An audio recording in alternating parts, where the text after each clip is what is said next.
जमुना जी सड़क पर बदहवास चले जा रही थी। तन पर फटी हुई सूती साड़ी और पैरों में टूटी हुई चप्पल। ना तो उन्हें गाड़ी के आने का एहसास था और ना ही जाने का। गहरी सोच में डूबी, सोच सोच कर लगातार आंखों से आंसू टप टप गिर रहे थे।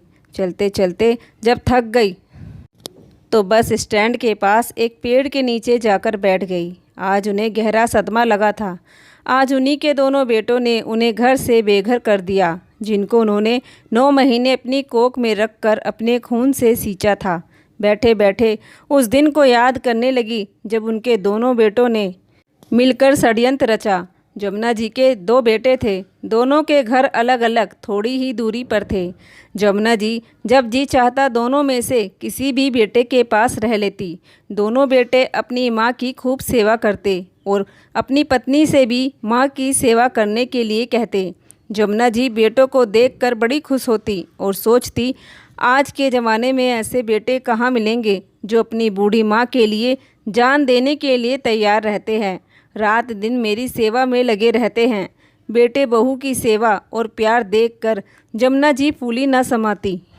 एक दिन बड़ा बेटा अपनी माँ से बोला, माँ मेरी नौकरी छूट गई है।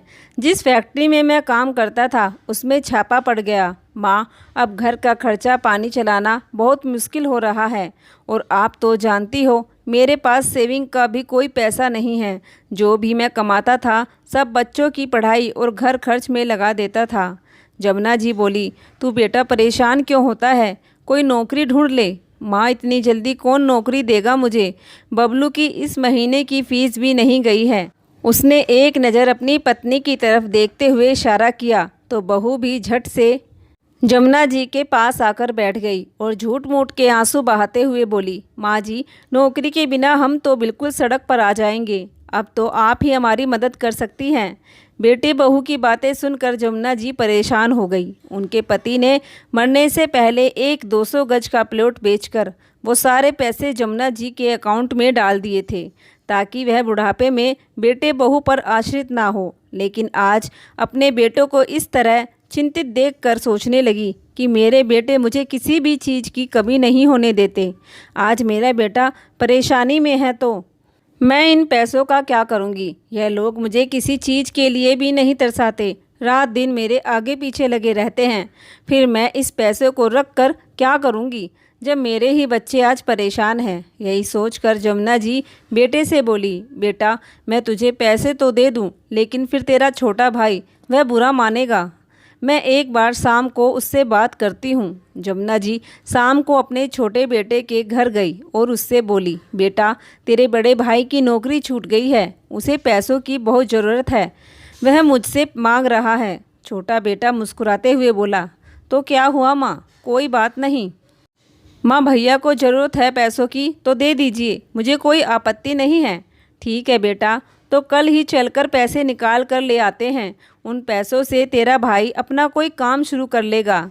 सामने ही खड़ी छोटी बहू अपने पति को देखकर उसका पारा तेज हो रहा था। जमुना जी उठकर बाहर टहलने के लिए निकल गई। अपनी सास के बाहर जाते ही छोटी बहू अपने पति पर बरस पड़ी। यह क्या सुन रही हूँ मैं, तुम्हारी माँ उस प्लॉट का पैसा तुम्हारे भैया को दे रही है और तुम खुशी खुशी बोल रहे हो कि मुझे कोई आपत्ति नहीं है। अरे तुम्हें कोई आपत्ति नहीं है, लेकिन मुझे तो आपत्ति है। जितने पैसे तुम्हारी माँ तुम्हारे भैया को देगी उतने ही पैसे हमें भी चाहिए। अरे उनका काम छूट गया तो हम क्या करें। छोटी बहू अलका अपने पति नीरज से गुस्से में बोली। नीरज बोला, अरे इतना क्यों बरस रही हो, शांत हो जाओ, खुद ही खुद बोले जा रही हो, मुझे तो बोलने का मौका दो। अरे भैया की कोई जॉब वॉब नहीं छुटी है, यह सब तो ड्रामा है माँ के अकाउंट से पैसे निकलवाने का। अब माँ के अकाउंट में जितने भी पैसे हैं सारे निकाल लेंगे और दोनों भाई आधा आधा कर लेंगे। नीरज बहुत ही खुश होते हुए बोला। पति की बात सुनकर छोटी बहू की खुशी का भी ठिकाना ना रहा और खुश होते हुए बोली, सच में, अरे यह तो तुम दोनों भाई ने मिलकर कमाल कर दिया। मैं और जेठानी जी के दिमाग में तो यह बात कई बार आई, लेकिन हमने तुम लोगों से नहीं बताई, कहीं तुम दोनों भाई गुस्सा करने लगो, क्योंकि तुम तो अपनी माँ के पूरे भक्त बन रहे थे। अरे अलका, वो भक्ताई सिर्फ इन पैसों के लिए ही तो थी। यह सब करने के लिए माँ का दिल भी तो जीतना बहुत ज़रूरी था। नीरज अपनी पत्नी की तरफ मुस्कुराते हुए बोला। दोनों बेटों की नीयत माँ के पैसों पर पड़ी थी। थोड़ी देर बाद बड़े भाई कमल का छोटे भाई के पास फ़ोन आया और बोला, अरे छोटे, हमारी बनाई गई योजना तो काम आ गई। माँ पैसे देने के लिए तैयार है। अरे भैया, मुझे तो पता है, मेरी माँ से बात हो गई। माँ कल ही पैसे निकाल कर आपको दे देगी। लेकिन भैया, पैसे हाथ में आते ही बदल मत जाना, याद है ना आपको, आधा हिस्सा मेरा भी है।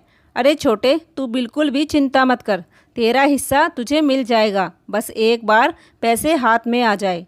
दोनों बेटों ने मिलकर ऐसा षड्यंत्र रचा कि अगले ही दिन जमुना जी ने खुशी खुशी अपने अकाउंट से सारे पैसे निकाल कर बेटों के हाथ पर रख दिए। दोनों भाइयों ने आधे आधे पैसे बांट लिए।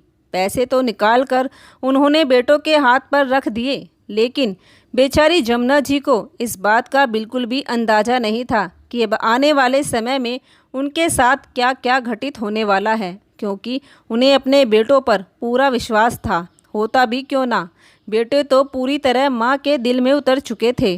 धीरे धीरे कुछ दिन बीत गए। एक दिन जमुना जी अपने बड़े बेटे से बोली, बेटा, 2 दिन बाद तेरे पिताजी की बरसी है। घर में ही छोटा सा हवन करा कर कुछ कन्याओं को भोजन करा देंगे और मंदिर में जाकर गरीब लोगों को कुछ दान कर देंगे। उनकी आत्मा को शांति मिल जाएगी।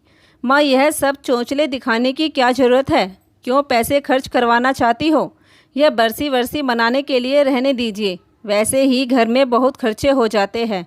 बेटे की बात सुनकर जमुना जी खड़ी की खड़ी रह गई और बड़ी ही हैरानी से बेटे के मुंह को देखने लगी। बेटा, आज ये तू कैसी बातें कर रहा है?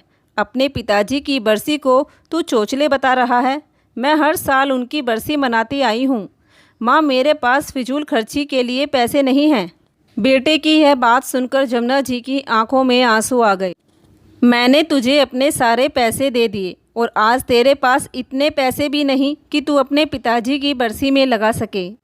माँ, पैसे तो हैं, लेकिन फिजूल खर्चा नहीं करना है। घर में ही छोटा सा हवन हो जाएगा, छुट्टी। ज़्यादा कुछ थिएटर करने की ज़रूरत नहीं है। बेटा, मैंने तुझे अपने पैसे देकर बहुत बड़ी गलती कर दी। जमुना जी लंबी सांस भरते हुए बोली तो रसोई के दरवाजे पर खड़ी बहू गुस्से में तमतमाती हुई आई और बोली, माँ जी, क्या बार बार यही बोले जा रही हो? सारे पैसे तुझे दे दिए, सारे पैसे तुझे दे दिए। आपने तो एक ही बात का रट्टा लगा रखा है। अरे हम ही सारे पैसे लेकर नहीं बैठे हैं आपके। जितने हमारे पास है उतने ही आपके छोटे बेटे के भी पास है। उन पैसों में से पूरा आधा हिस्सा लिया है आपके छोटे बेटे ने। यह तुम क्या बोल रही हो बहू? माँ, सही बोल रही है आपकी बहू। बड़ा बेटा कमल अपनी माँ से बोला, लेकिन तूने तो मुझसे वह पैसे अपना कुछ काम शुरू करने के लिए मांगे थे। तूने कहा था तेरी जॉब छूट गई। तुम दोनों पति पत्नी तो मेरे आगे गिड़गिड़ा रहे थे। वो सब तो एक ड्रामा था माँ। मेरी कोई जॉब वॉब नहीं छूटी है। वो तो मैंने कुछ दिन की छुट्टी ली थी। इसका मतलब तुम दोनों ने मिलकर मेरे साथ छल किया। और क्या करते माँ, यह पैसा ही ऐसी चीज़ है। इस पैसे के लिए तो हम रात दिन दोनों भाई आपकी सेवा में लगे रहते थे, क्योंकि आपका दिल भी तो जीतना बहुत ज़रूरी था। बेटों की इस करतूत से जमुना जी को बहुत बड़ा सदमा लगा। उन्होंने तो कभी यह दिन देखने की कल्पना भी नहीं की थी। बेचारी जमुना जी वहीं की वहीं ज़मीन पर बैठ गई और घंटों तक अपना माथा पकड़कर रोती रही। कुछ देर बाद वह अपने छोटे बेटे के पास गई। दोनों बेटों के घर पास में ही थे। वहां जाकर जब जमुना जी ने पैसों के बारे में बात की, क्यों किया तुम दोनों ने मेरे साथ ऐसा? अरे मेरे मरने के बाद सब कुछ तुम्हारा ही तो था। क्यों तुमने मेरे विश्वास को तोड़ा? क्यों बुढ़ापे में आकर मुझे धोखा दिया? जमुना जी छोटे बेटे से रोते हुए बोली तो छोटा बेटा अपनी माँ से चिल्लाते हुए बोला, अब पैसों के लिए क्या आपके मरने का इंतज़ार करते हम लोग? आप तो अभी जल्दी से मरने वाली नहीं और हमसे आपके मरने का इंतज़ार होता नहीं। दोनों बेटों की बात सुनकर आज जमुना जी की आंखों से लगातार आंसू बहे जा रहे थे। माँ, ये रोना धोना बंद करो। आज मेरे बेटे का जन्मदिन है। यहाँ रो रो कर अपशकुन मत फैलाओ, कहकर छोटा बेटा जमुना जी को एक साइड में धक्का देते हुए बाजार में सामान लेने के लिए निकल गया। बेटों के दिए धोखे ने आज जमुना जी को अंदर तक तोड़ दिया था। अब तो उन्हें जैसे तैसे बेटों के पास ही रहना था और कोई सहारा भी तो नहीं था उनका। अपनी माँ की रात दिन सेवा करने वाले बेटे अब तो माँ को एक गिलास पानी को भी नहीं पूछते थे। दोनों बेटों ने मिलकर माँ की हालत बद से बदतर बना दी थी। बहू भी कुछ कम नहीं थी। एक एक रोटी के लिए दोनों बहू अपनी सास को तरसाती, उन्हें जलील करती। जमुना जी पहले से बहुत ज़्यादा कमज़ोर हो चुकी थी। पेटों के दिए जख्मों ने जमुना जी को जिंदा लाश बना दिया था। कभी बड़े बेटे के यहाँ कुत्तों की तरह रोटी मिलती तो कभी छोटे बेटे के यहाँ भिखारियों की तरह खाना मिलता। जैसे तैसे जमुना जी अपना जीवन काट रही थी। एक दिन कई दिनों से उन्हें बुखार आ रहा था। उन्होंने अपने बड़े बेटे से डॉक्टर के पास जाने के लिए कहा। बड़ा बेटा बोला, कितने दिन हो गए आपको हमारे पास रहते हुए? अब जाइए, कुछ दिन अपने छोटे बेटे के घर रहिए और दवाई के लिए भी उसी से बोलिए, कहकर बेटा अपने कमरे में चला गया। आज बुखार में पड़े जमुना जी को 15 दिन से ऊपर हो गए थे। बीमारी की हालत में उन्हें अपनी भी सुध बुध न थी। कपड़े भी मैले हो चुके थे। बुखार से तिलमिला रही जमुना जी कांपती हुई छोटे बेटे के दरवाजे पर पहुंच गई। छोटा बेटा जमुना जी को डॉक्टर के पास तो लेकर चला गया, लेकिन वहां जाकर जब उनके कुछ टेस्ट हुए और रिपोर्ट में उन्हें टीबी बताई तो दोनों बहू ने जमुना जी को अपने पास रखने से मना कर दिया। बेटा, इस बीमारी की हालत में मैं कहाँ जाऊंगी? माँ, हम कुछ नहीं जानते, हम अपने साथ नहीं रख सकते आपको। आपको अब बीमारी लग चुकी है। छोटे छोटे बच्चे रहते हैं हमारे घर में, और वैसे भी आपके इलाज में खर्च करने के लिए हमारे पास पैसा नहीं है। हमारी तरफ से कहीं भी जाओ, चाहे सड़क पर भीख मांग कर खाओ या रेलवे स्टेशन पर बाजा बजाओ, पर अब हम आपको अपने साथ नहीं रखेंगे। अपनी पत्नियों के कहने पर दोनों बेटों ने जमुना जी को लावारिसों की तरह छोड़ दिया। धोखे के साथ साथ आज बेटों ने उन्हें घर से भी बेघर कर दिया था। 15 दिन से बीमार जमुना जी को आज भरपेट खाना खाए ना जाने कितने दिन बीत चुके थे।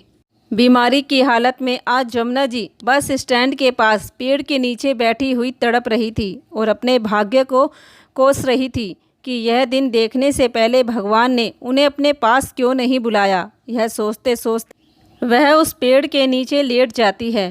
पास में ही एक भंडारा चल रहा था। वहाँ गरीब लोगों को भोजन कराया जा रहा था। जमुना जी को देखकर एक व्यक्ति उनके लिए एक प्लेट खाना लेकर आता है।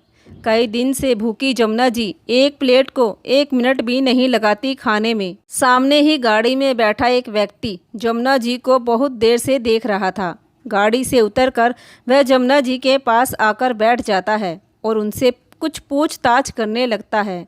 तब जमुना जी अपने बेटों के बारे में उसे सब कुछ बता देती है। बूढ़ी माँ की बातें सुनकर उस व्यक्ति की आंखों में आंसू आ जाते हैं। वह उन्हें गाड़ी में बिठाकर उनके घर ले जाता है। गाड़ी बड़े बेटे के दरवाजे पर जाकर रुकती है, लेकिन वहाँ का ताला लगा हुआ था। फिर जमुना जी अपने दूसरे घर जाने को कहती है तो वहाँ पर दोनों बेटे और बहू बैठे आपस में बातें कर रहे थे।